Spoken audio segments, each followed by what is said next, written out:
You're listening to Financial Advisor Marketing, the best show on the planet for financial advisors who want to get more clients without all the stress. You're about to get the real scoop on everything from lead generation to closing the deal.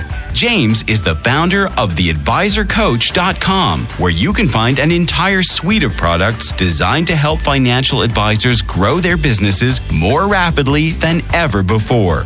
Now, here is your host, James Pollard. Financial advisors, welcome to another week, another episode of the Financial Advisor Marketing Podcast. I've been getting a lot of good feedback on the guest episodes, so I'm trying to do more of them and to keep them up. I want to sprinkle in some solo episodes every now and then because sometimes there are topics that I genuinely just want to open up a recording software and talk about with you, whether that be email marketing or content marketing or podcasting or things like that. However, I do have another guest this week. It's Brandon Neely. He started a company called Grandma's Wealth Wisdom. Now it's Wealth Wisdom Financial. He does a lot of cool stuff with podcasting. Maybe we'll talk about YouTube. I'm not sure. He's had other businesses, which I think is incredibly valuable because I'd rather learn from someone who has had success, even if it's moderate success in multiple areas and multiple businesses. Has a lot of transferable skills that I think everyone can learn from, not just financial advisors. So I don't want to rattle on too much. So Brandon, take the floor, introduce yourself, tell us your story. Hey, James, thanks for having me. I'm excited to be here and I love listening. I've listened to every show since you started. So I don't know how many episodes, but I've had a lot of James in my head. And you're still alive. Yeah. Incredible. So it is valuable stuff. And I think that for us, we didn't come into the financial world to really make money. We came into it to make a difference in the world. Just somehow we ended up as reluctant financial advisors, really, or financial professionals, whatever. There's so many terms on that. But we were coffee shop owners previously. My wife and I had a crazy idea to start a coffee shop to change the world through coffee. And we did make a difference. But it was through my financial professional who runs a Not Your Average Financial podcast that he impacted me and changed my life so much so that I was able to, and I want your listeners to catch this, because of the systems that we put in place, I was able to sell my business, not close my business. There's a key difference between selling and closing. And because of the systems, the financial systems we had in place, we were able to do that. And then after I sold that business, I was like, oh, what do I want to do in life? And I applied to work with my mentor and he said no. And I was like, what the heck? And he said, no, you're too entrepreneurial. I can't have you on my team because you'll screw it up. So I was like, oh, that sucks. And then a few months later, he comes to me and he says, I have an idea. How about you and your wife start your own agency and I'll coach you? I was like, oh, that sounds good because I'm unemployable and my wife is 7 months pregnant. So let's see what happens. And then we learned that Dave Ramsey and the like love to hate on us. I just knew that this system had changed my life. And we started with Grandma's Wealth Wisdom. The tagline was, sometimes intelligence skips a generation. We weren't as confident in ourselves, actually, and that's why we chose Grandma. But we've learned a lot since then. That's cool. And just to be clear, let's not beat around the bush. So the system that you practice and espouse, some people call it infinite banking. It's more of a refined version of that, called Bank on Yourself, popularized by Pamela Yellen. And it revolves around high cash value, dividend paying whole life insurance from a mutual company that practices non-direct recognition. And I know that's a mouthful. And I know there are some financial advisors who are going to be like, oh, infinite banking. But I mean, candidly, I practiced this in my own life and it works for me because I do like real estate deals and business and financing and that kind of thing. I will admit that I am a special use case and more people should look into it than not. I don't want financial advisors to get turned off by this. I also have like crypto. They get turned off by that. But I also think that it should be at least considered as a tool in your toolbox because I've never had someone say, oh, having access to cash is a detriment to my life, or having savings is a detriment to my life. I understand, and I know I shouldn't keep talking as someone with a guest episode with a podcast, but I do want to help people and I want to be clear. there are certain circumstances where no, it might not mathematically make sense if you are a perfect human being who invests in index funds and you are a robot. I understand that.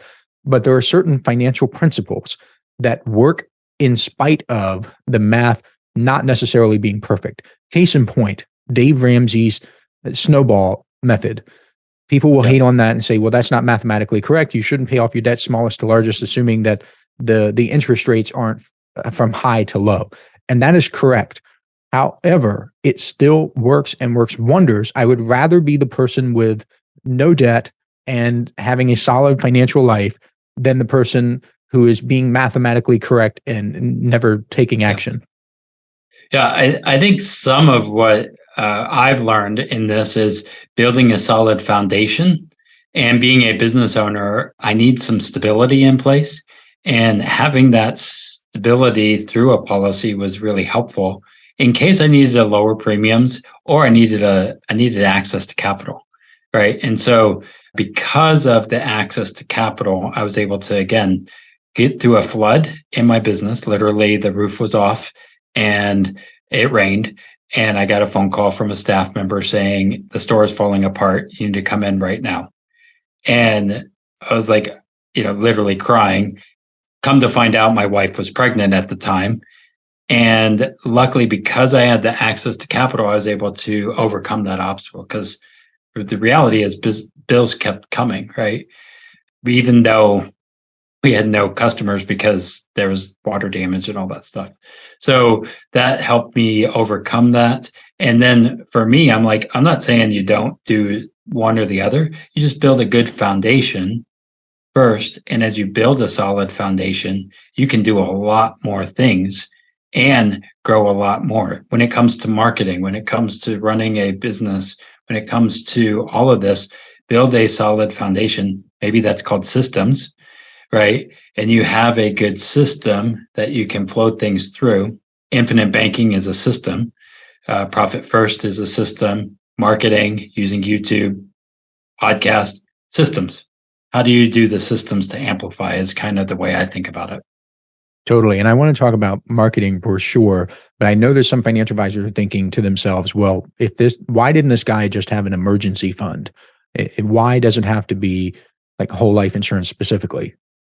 Yeah. So one of the things I think about is you will insure, if I had a cash machine, I'm going to insure the cash machine, right?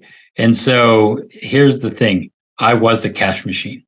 And I needed a plan for retirement as a business owner and still have access. So when I did it in the Roth, it just didn't make sense. I wanted some accessibility in case polar vortex happened. Before COVID, there was a thing called polar vortex, which meant no one was going out for 3 months. Yeah, that's real. Well, that was real. And I was like, oh man, we might need to close because no one's leaving their house. And people said, what you need to do is do more marketing. I was like, here's the problem. As much marketing as I want to do, they're not going to leave their house. I need some emergency funds to get through the lows and the highs. Marketing is great, but if it's freezing outside, you're not going to leave your home to go get a nice cup of coffee unless it's convenient. Yeah. So, learn some of those things. Fun marketing stuff. I'm a big advocate of having cash, period. Whether, if it is in a bank, there are certain ways that are more preferable to hold cash. And again, I don't want to go down that rabbit hole. We'll stick to marketing, but having cash is definitely a good idea. I personally use my cash value to buy property in Florida. There were multifamily in Florida in July 2022.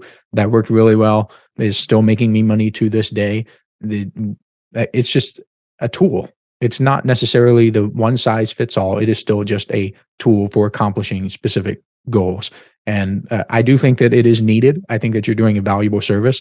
And I want to segue into like some of the specifics of your business. You mentioned that you work with your wife and then your wife was pregnant. I know that you work with her. She is an integral part of the business. What are some things that you can share, like lessons you've learned from working with your spouse in a business? Yeah, well, one thing, she's probably the smarter one in the room when there's both of us. She is a certified financial planner. So she has those designations because she is, smart like that. So every time we work with clients, we have CFP on board is amazing to have that. As we ran the coffee shop, there was this idea of front of the house, back of the house. You ever been in the server world? There's the front of house manager, back of house manager. Well, honestly, you need to have both. I'm more of the sales side. I can talk to people all day long, do all this. Somebody needs to do the taxes. Somebody needs to do payroll. Those kind of things, build the right systems. That's her.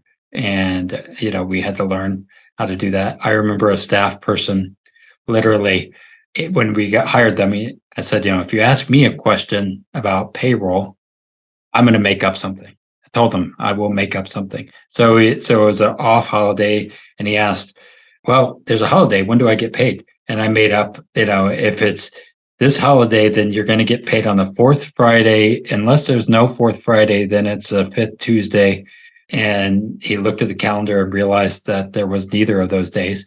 And I just made it up because I told him, don't ask me. And so I think the reality is the team. You have to have a solid team. And if it's just how it happens to be your spouse, that's a great thing. On the flip side, though, make sure you have time away that you do not talk about work. We do certain systems where we have date night regularly. And this is marriage advice here. Do date night whether you work with your spouse or not, because that's going to set a rhythm of your life. And I think that we should have more and more rhythms, whether it's marketing, dating, parenting, create the rhythms for stability and a good foundation. I think all spouses help other spouses with their businesses. The question is, how much do they help? And they may negatively help you in certain cases. Obviously, Amanda does not do that. She is a certified financial planner. She is doing some awesome rock star stuff. Your mentor is a certified financial planner. And the reason I point that out is because I know that certain people may have certain judgments or whatever about the processes, but you're working with a team of legitimate certified financial planners, and that is awesome. Do you think that has helped like the marketing side of your business at all, getting the certifications? I think if anything, we have to realize that when it comes to economic theory and some of the stuff that's going on in the economy, it's all marketing, really. Politics, it's marketing. So learning how people think and what's being taught is really important, right? Whether I agree with it or not, or certain ways to invest in funds and all the ratios and all that stuff, that doesn't matter. Learning how that is and being able to again go back and say, how do we help the client reach their goals? Right. That's really what's important. I don't care if you have a CFP or not. Being a good listener and educator, that's helpful. We can learn all day long. And CFP is a business too, the board, right? So yeah, they sell the license or sell the designation, I should say. Yeah, and it's a great designation. And there's a lot of rigorous training, but it is, I guess, a human construct that is there. And I'm a person of faith, so I think there's something even bigger than that. So it's helpful to learn. It's not the end all be all. Yeah, I mean, we all know people like who can work on cars better than an official mechanic, or somebody who can fix your computer better than someone in the Geek Squad at Best Buy. Just because they don't have the designation doesn't mean they're not brilliant, and just because they do have the designation doesn't mean that they're the right fit for you. And I'm glad that you brought up the client. The client is the most important person in the relationship, bar none. If they could fall asleep and you do all the work and reach the goals and do the plan and help them get the result that they want, and they wake up, that would be great. They really don't need to know about PE ratios and the ratios as you mentioned. They don't need to know the formulas. They don't need to know economic theory. They just want to know, am I going to be okay? Yeah. Can I achieve peace of mind? Can I get what I want given my short time, my finite time on this planet? And I think that's an important point for listeners to get. Well, and I do think, though, on the other side is a lot of times we've been sold that they can get this if we do these certain things and it'll work out. Invest in a 401k, it'll work out, it'll do all this. And understanding, again, it's a marketing that maybe just maybe if you don't understand a little bit, you are being sold something that's not always helpful. And I don't care what it is, right? So we want to have some understanding or learning. And that's why I want to be an educator, because as a guide for even, you, other people, right? It's like, okay, they're the one that's driving the ship. We have to be the guides along the way. And if you have a good person that understands how life insurance works in conjunction with your taxes, how does that work huge. with doing, investing in stocks, right? Because I have clients that are using their life insurance policies to do day trading, and I'm not experienced in that world, right? But they're doing well. They have a mentor in that sphere, and that's amazing. And you have a great team of people. And this is the problem in our financial world, is we say, well, I have a guy. Like, well, technically you should have multiple guys and girls on your team that are helping you reach your goals. But the reality is the client needs to be the master and be teachable to step into those things, right? Does that make sense? Like, I feel like sometimes we don't want to just be asleep at the wheel. We got to kind of take ownership of our own lives and not just say, oh, well, this president or that president will take care of me. Yeah, that definitely does not happen. There's certain people who believe that, a politician or a president or someone will take care of them, but that's a discussion for another day. You are a good educator, though. You and Amanda both are great educators, and you've developed certain acronyms that are great mnemonic devices for helping people learn certain concepts. One of those acronyms is actually the STILL method, STILL. What is that? Can you expand on the STILL method? Yeah. So we are persons of faith. So it came from the Bible, just like our business overflow. And the STILL method is a framework that we've really thought about. We've been doing our money for a while. And before I get into what the STILL method is, I'm going to tell you the inverse of the STILL method. Now, the inverse of the STILL method, another acronym, is chaos. And you can write that down. You can't steal it. Don't take this and use it. It's patented, right? But chaos is confusing, haphazard, anxious, overwhelming, and stressful.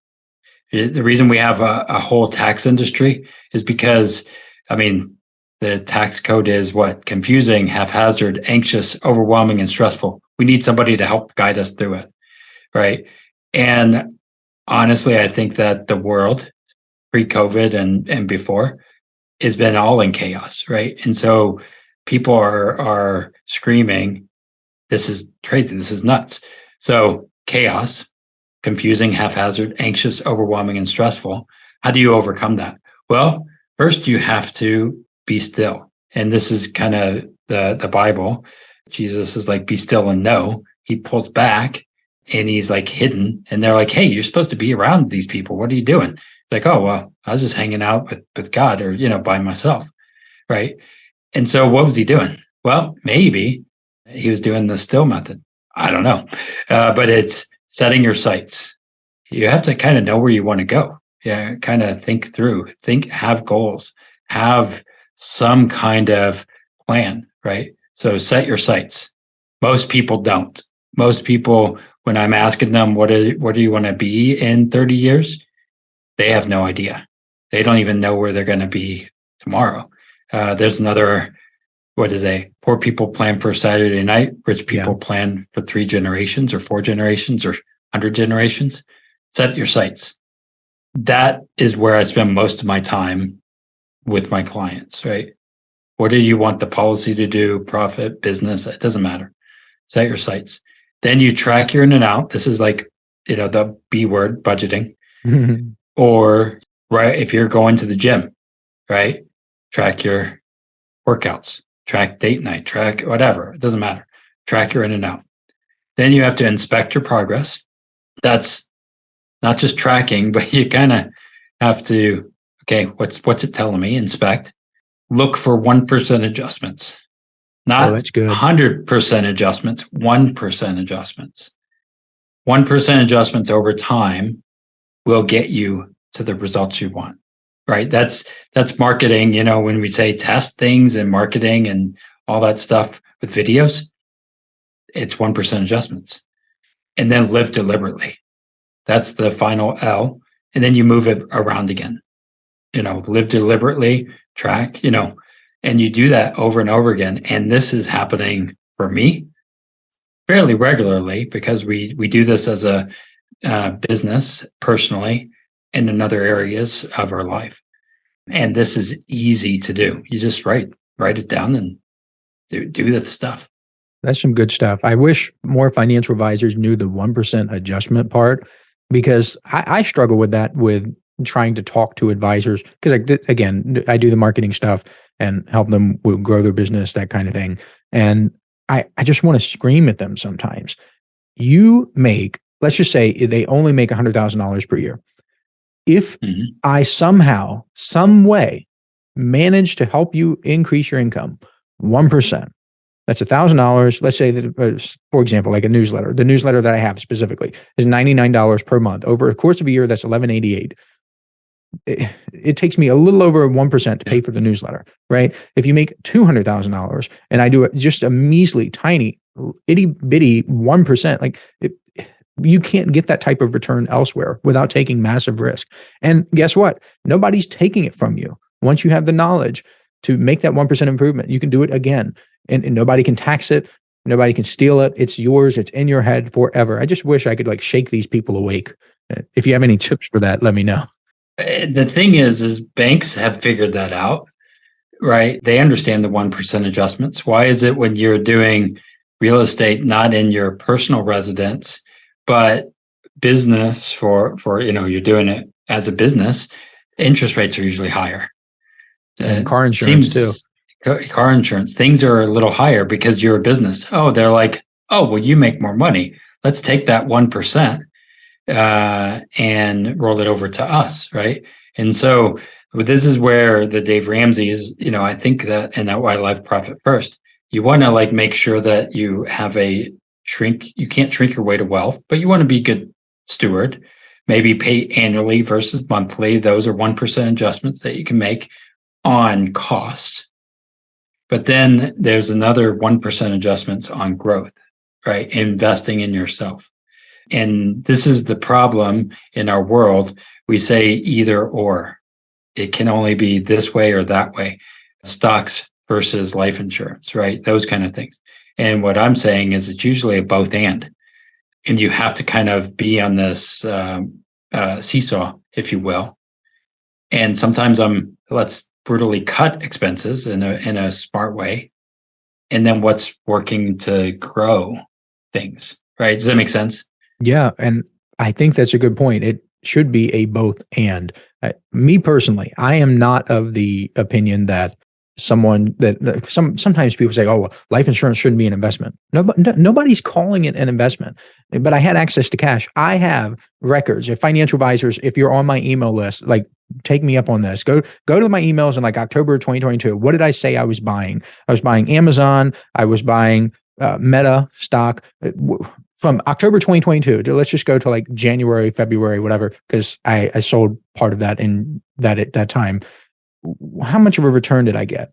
It was because I had access to cash. Does that mean that I stopped dollar cost averaging? Absolutely not. I have a main investment portfolio that I dollar cost average in the same amount every single week, no matter what. It doesn't matter if the world's falling apart. It doesn't matter if everyone is euphoric. However, I'm not naive enough to think that there will never be opportunities that I could take advantage of. Tesla. I posted on LinkedIn and Twitter, I believe, about how I bought Tesla stock when it was $108, $111. I went balls to the wall on Tesla stock, and it doubled in the course of a month. If I didn't have access to cash, I'm not sitting here saying, oh, everyone should just bet the farm on Tesla stock. Absolutely not. It was a small amount of my net worth, but it was a large amount of my available cash. But I couldn't have done that if I did not have access to capital. Well, and the other thing that I think is important is what you're doing and investing in, right? And having the good advisor that understands what is going on, what is happening in that sphere, is really important. And if you're just giving it to them and saying, "Oh, you do it," well, that's a challenge, because who knows? Things happen so fast nowadays. What was great yesterday is not today, right? But investing in yourself and being able to be aware of, what is that? Know when to hold them, know when to fold them. Kenny Rogers kind of thing. Yeah. Yeah. And I'm like, oh, I don't know. But I've learned as I've grown, building a good foundation of wealth that can't be taken away. And that's just amazing, because who knows where we're going to be in 30 years. Truth. I mean, like, all the stuff that we're investing in now didn't exist 20 years ago in Wall Street. Right. Hey, financial advisors. If you'd like even more help building your business, I invite you to subscribe to James's monthly paper and ink newsletter, The James Pollard Inner Circle.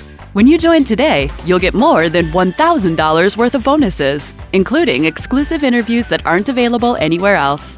Head on over to theadvisorcoach.com/coaching to learn more.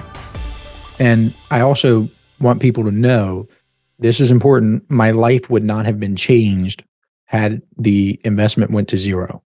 Meaning I wouldn't go, move into a different house. I wouldn't downsize. Like, nothing in my lifestyle would change if I lost 100% of those quote unquote risky bets that I took, because I have a barbell of super conservative savings, not investments. Then I have the middle. So the barbell itself is the index fund portfolio that I have. Then I have crazy, mind-melting, risky stuff that people shouldn't touch unless they know the space. I mean, my stuff is largely in tech, and that those are the risks that I take because, as you've alluded to, I know the space, and it's just something that I play in. If someone is involved in real estate and they love real estate and they eat, sleep, and breathe multifamily or commercial, then that's what they should do. They should pursue that because they specialize in that. They know an opportunity when they see it. Yeah.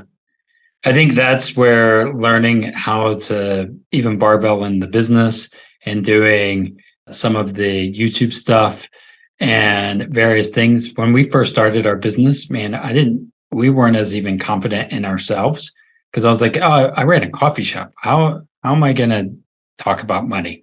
I'm not very legit in this. And that's why we chose grandma as that. And we learned, and why we changed from grandma to Wealth Wisdom Financial, was saying, oh no, we are actually pretty good at this. Actually, not very many people have run a successful business and sold it.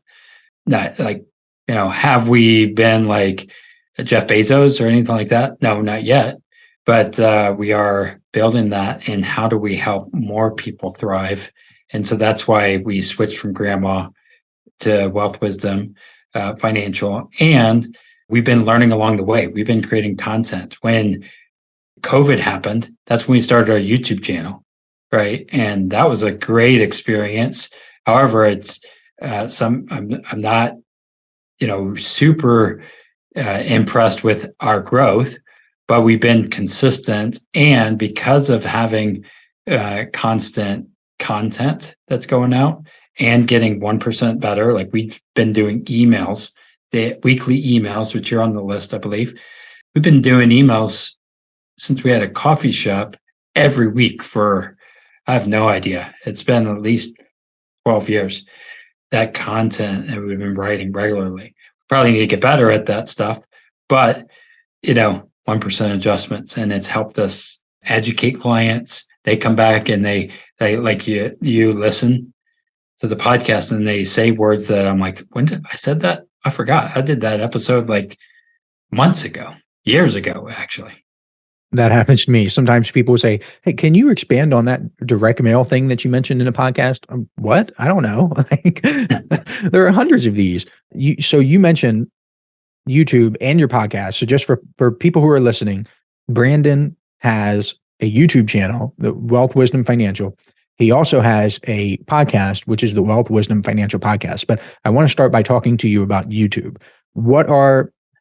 I guess I'll ask the uncomfortable question. What are some mistakes you made with YouTube that you think other people can learn from? I think one of them is I'm not the most I don't know, my voice is hard, and I don't know. It's really difficult sometimes in YouTube world to make a performance, right? I do money stuff. So it's really hard to be a performer. And that's probably why we haven't grown as much, because I'm not a great performer. And some people are great performers, but their heart is lacking, right? Or not their heart, but something else is lacking, right? So they're great at a great show, but follow up on the process of the business, they're not so great at. So I think that's yeah. So for us, I feel like that's the hardest part. We are pretty, normal, average people, and we're not going to do all this clickbaity type stuff to get people. And that maybe is a good thing, maybe not, but it's an integrity thing for me as to why I haven't said the world's going to end tomorrow. Click on my video and see why. I don't do that. Some people do, and then the world doesn't end, and they got a lot of videos, and then they forgot about it, right? So I've learned that, but what I've also learned is just showing up, creating that content. It's 1% adjustments. It hasn't been, like the big guys that I got 30,000 views. I'm also my son watches YouTube videos. He's 4 years old. There's a lot of crap on there, like literally not good stuff. Like just people, you can get down some dark rabbit holes on YouTube. Yeah, they're just playing video games, and I'm like, really? I should just have him play video games, and then people will watch my stuff sometimes. But for me, it's about how do I educate the clients. In the end, it goes back to that. How do I create content that's going to change their lives? Right. That's really why I do what we do. Whether it's 30 views or 130 views, that doesn't matter. What I don't like is the manipulation of data. I don't like that, because I could falsely show, I got thousands of views and they're all people from India that are robots, or Russia, or I don't know, whatever. So I don't like that side of it, but it is what it is. I think you had a good analogy where you once talked about it. YouTube and content marketing and marketing itself is like the wrapper to a gift, or like a gift wrapping. You kind of have to do that in order to attract people, but the gift inside has to be good too. Yeah. I don't know which one I would rather be, someone with a great wrapper and no substance, or someone with great substance but just no clients and no one to share it with. I mean, you obviously have something, because I think you mentioned you have gotten a few clients from YouTube, or maybe that was your podcast. Oh yeah, we've gotten them from both, right? Okay. We are getting them. They're more and more trickling in, and trickling in faster, right? It's really like, again, first few years of our business, man, I didn't have confidence in us, right? We've grown that. We created our own agency, right? So we didn't even have a big brand behind us to say, well, this is it. Even though we're part of mutually owned companies that have been around hundreds of years, they're still, like, if you think about those mutual companies, most of the time people don't even realize they exist, even though they've been around for hundreds of years. So that made it a little challenging, but now I feel like we're coming into our own, and we have some stories behind it. Like, I've used my policies to do real estate. That's what really helps our clients, is saying, well, this is how I do it. And I think that if you're an advisor, or in any regard, practice what you preach. Oh yeah. Buy the products that you're 100%. doing. Yes. And that's, don't be the guy that says, oh, you should do this, and you would never do that, right? That's not a good thing. I can't stand that. Yeah. So for me, it's just, hey, learning, and I've learned a lot of what not to do on YouTube. Does everything work? And some of it's not, but we learned doing podcast. It was easy because I could have a script, because my wife is a really good writer, and we'll have a book too, because she's a really good writer. But it's harder to do the exact same thing and make it look engaging, and not do it. I mean, if I spent hours rehearsing, that's great. I got to run a business. Right. Yeah. I don't have time for all that. That's the challenge in our world of marketing now, is we all have to be like edutators and do it in 144 characters or less in a soundbite, and it's getting smaller and smaller with attention. But I think that we are more complex than that. as individuals. And it's a lot of it is an education play. When I talk about educating prospective clients, sometimes people will misinterpret that. I don't necessarily mean you're sitting down and saying, this is a mutually owned whole life insurance company. This is what this looks like. This is an illustration. This is this thing. What I mean is shifting the way people think.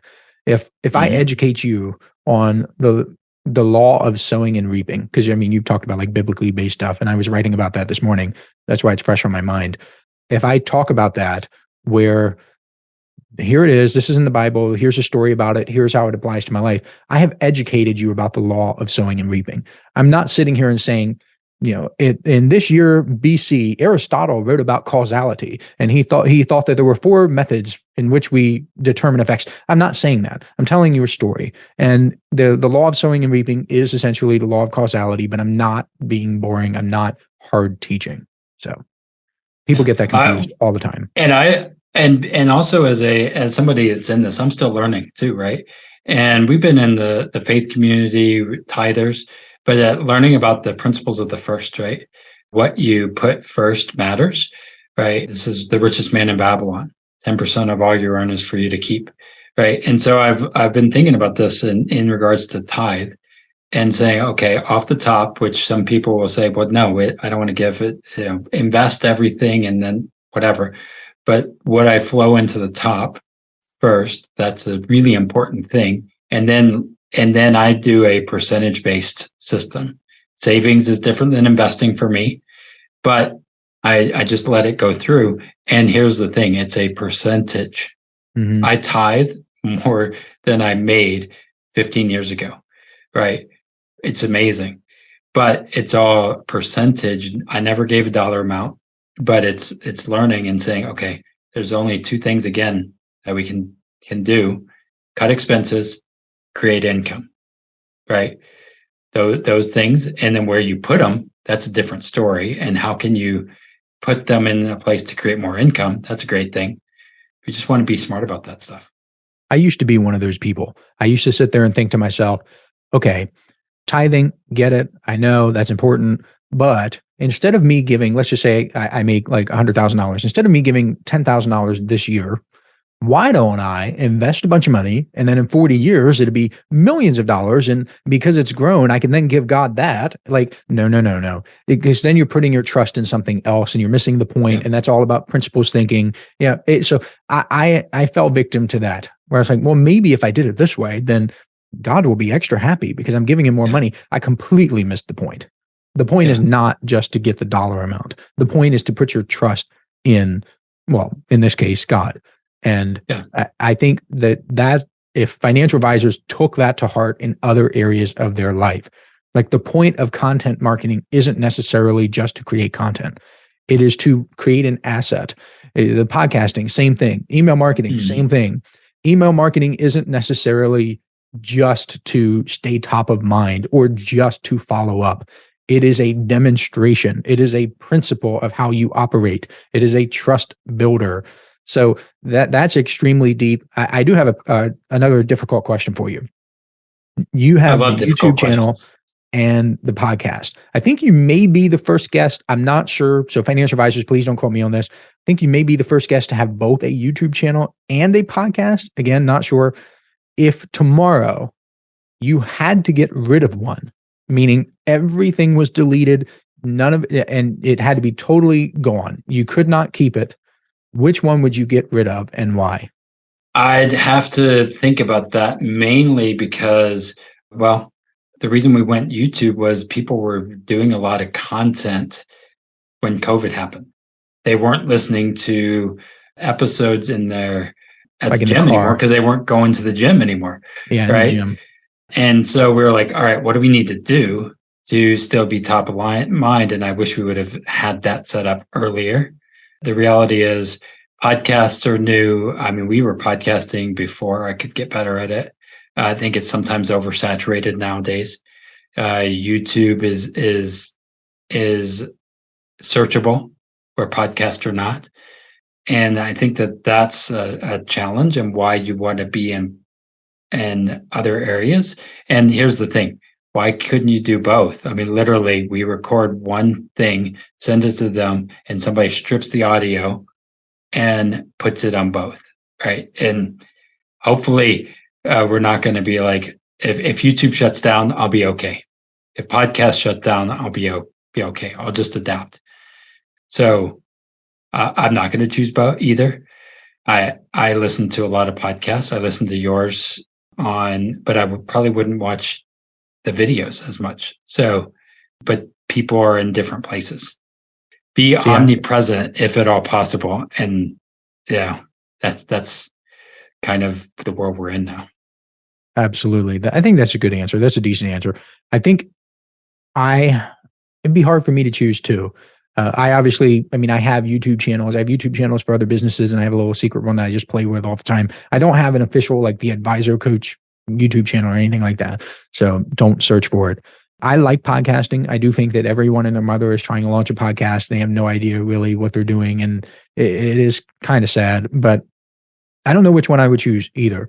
The last thing I want to talk about with you, because I think you're a qualified guest to talk about it, is rebranding. I've mentioned several times about Grandma's Wealth Wisdom changing to Wealth Wisdom Financial.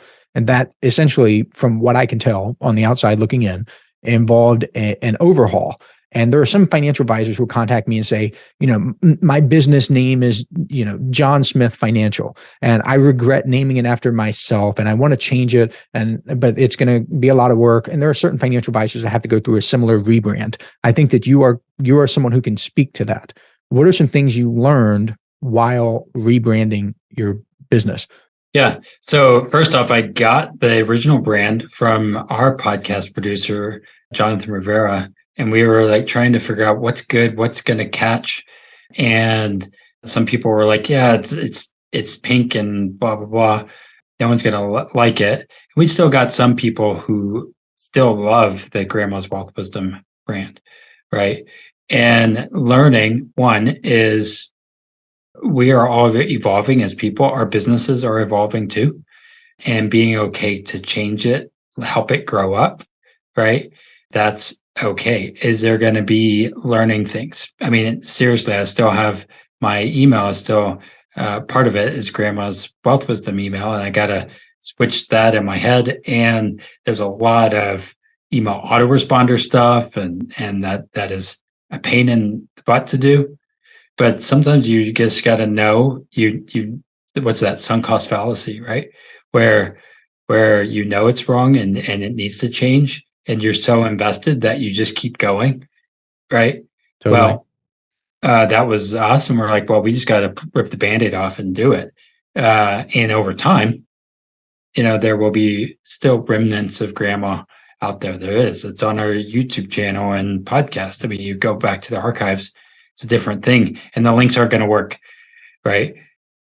Whatever. I'm not going to go spend all my hours changing the links. I was actually watching a video today that I did in 2021. I was like, oh, those are old links. I need to update this and switch it while I'm there before I send it to a client. But I'm not going to spend all day doing it. So I think just kind of go with it, and knowing that as individuals, we're growing, our business is growing. Our business is 5 years old. When you start a business, and this is any agency or any business for that matter, you have a newborn. You don't even know its identity yet when it's a new business, right? You're still figuring it out, right? It takes a little while before you know what it is, right? And I mean, it's a child, right?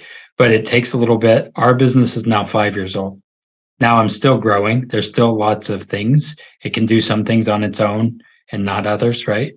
But it still does some crazy stuff. And we're still evolving. And this is one of the things I want people to catch. Don't compare yourself to a 30-something-year-old business when you're a 2-year-old business. Absolutely. You aren't going to do the same thing. Same with finances and all that stuff. So it's evolve, roll with it, but don't sweat the small stuff. Cool. I think this has been a great episode. We talked about a lot of different stuff. I hope advisors didn't tune out with the infinite banking, bank on yourself stuff. And I challenge anyone who is thinking about that, like, oh, I can't believe that there's an episode or whatever about this. Not necessarily about it, but I can't believe like James practices this. I encourage you to read all of Nelson Nash's work. If you haven't read it, please keep your mouth shut. And I mean that in the nicest way possible, because until you read it and understand it, if you can't explain to me what stealing the peas means, and you won't get that reference unless you study his work, if you can't explain that to me in the nicest way possible, again, I don't care about your opinion, because I would rather listen to the person who has had financial results with it, and it's not necessarily a get rich quick scheme. It's definitely not that. It is literally just a cash flow management system. Sometimes, I will admit, I don't like the marketers who try to get everyone to do it. I really don't. I don't like that they try to make it sexier than it is, because quite frankly, it's one of the most boring things you can ever encounter in the financial space. Hence why our YouTube channel is slower in growth, probably. But but again, I think about me and my wife is we are specialists. We're heart surgeons. When you talk about niching down, I'm like, dude, we really niche down in even what we offer and services, and that's great. That's fine, right? And I am a heart surgeon in that regard, and so like knowing that part is really, really helpful. I am a heart surgeon when it comes to this stuff. Yeah, I think so too. I think that there's a lot that people can learn from you in branding and business building and your Overflow Coffee. And by the way, Overflow Coffee story, we didn't really even dig deep into that. Financial advisors, if you search Brandon Neely, if you search his name in your podcast platform of choice, he has a ton of other podcast appearances where he has discussed his story at length. And I think you should listen to that too. But with all that said, we are going to close out the episode. This has been a good one. Financial advisors, if you want to contact Brandon, I guess you can do so. How would you prefer they contact you? Yeah, well, of course, find us on YouTube, Wealth Wisdom Financial. You should be able to find us everywhere. Wealth Wisdom Financial Podcast, Wealth Wisdom FP, that's Wealth Wisdom F as in financial, P as in partners.com. And if you want to talk shop or have the discovery calls on the website, website's still always growing. We're always making it better. And eventually you'll have Amanda on because she's going to have a book or something one of these days. That'll be cool. Hopefully I can get a copy. I'll buy a couple copies just to help you get on the Amazon bestseller if it's on Amazon. I'm sure you'll be on the list, and I'm kind of the ghostwriter on that. I don't know how that works. Anyway, I'll be on the book title too. All right. Financial advisors, hope you enjoyed this episode as much as I have. And with all this said, I will catch you next week. This is thepodcastfactory.com.